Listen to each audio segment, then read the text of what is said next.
What about people with chronic pain, back pain, neck pain, knee pain?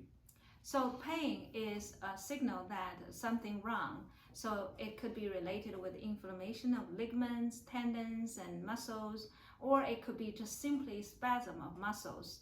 And that's why when I treat pain, I always ask their medical history. If they do have diabetes, they have autoimmune, they have allergies, then they have chronic inflammation.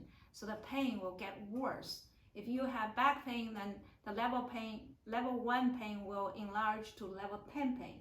But if with the acupuncture we clear up the inflammation, then the pain level will be dropped. But the instantaneous relief of the pain is muscle spasm.